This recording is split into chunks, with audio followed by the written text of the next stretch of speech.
and turning it back to those Philadelphia Phillies. They take on the New York Mets this weekend. And by the way, Kenny, brings a little bit of emotion to my heart in a good fashion. The New York Mets in dead last place, 33-41. What is the deal with the New York Mets on that end of it? Like, they stole Bichette from the Phillies, and good. Now you're having a little bit of a down period time. I love to see it, Kenny. Look, it helps, I think, at least take a little bit away from, I think, what's been I don't know how to classify this Philly season thus far. It started off like shit, and it's just every time we get a little momentum, just like the Painter thing drives me nuts, man. I mean, you look at a team that, I think has come up short in the last couple of years, but I think big picture, you can look at them, they've had some success. We haven't developed a single player from our own talent pool in, like, I can't remember the last player that we have developed that has been a core part of our team.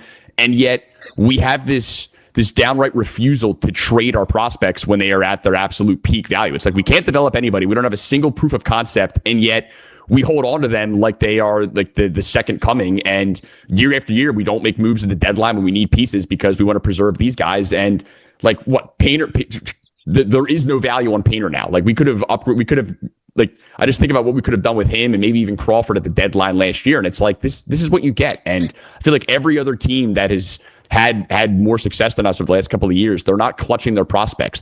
Everyone is constantly in win now mode. And I just think when you're a team that cannot develop players, but also refuses to trade your prospects, like there's a mismatch here. And the Painter thing is just infuriating. What a great point. I mean, we don't talk enough about the loser organization this team is.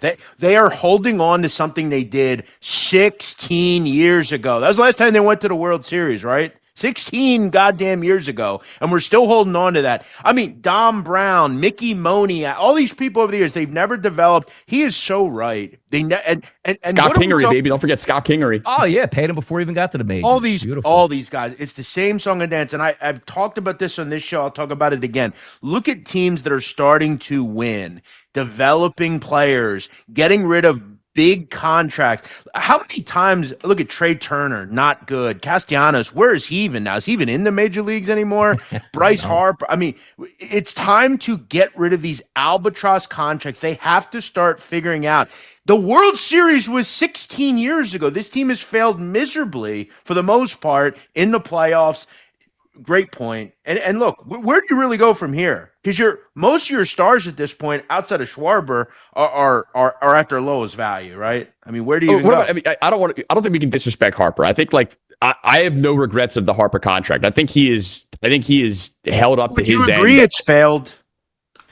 But not because of him. Not because of him, yeah. It's not because of him. Bryce Harper, I think, has been worth every single penny that we have paid him since he's joined the Phillies. There's been some ups and downs throughout it, but I have no regrets with that contract. You want to talk about a bum? Why don't we talk about Trey Turner? Trey Turner is batting 218 right now. He's literally batting 218 and is like one of the worst fielding shortstops in all the baseball. Like, that was a bust. There's it's Harper, it's Schwarber, and it's Brandon Marsh, and then it's our starting pitching staff, and then that's it. The rest of the team just stinks. Yeah, some of the trades they make certainly work out. Like, Duran's been fantastic out of the bullpen, but you're right about this, where it's like, spend your money wisely because you ain't going to get it back. And yes, I understand there's no salary cap, and who knows what the CBA is going to bring up. But Trey Turner was a disaster. Like, okay, we'll get a couple good years. You haven't even gotten a couple good years out of the guy, and already looks like it is a bad move at this point.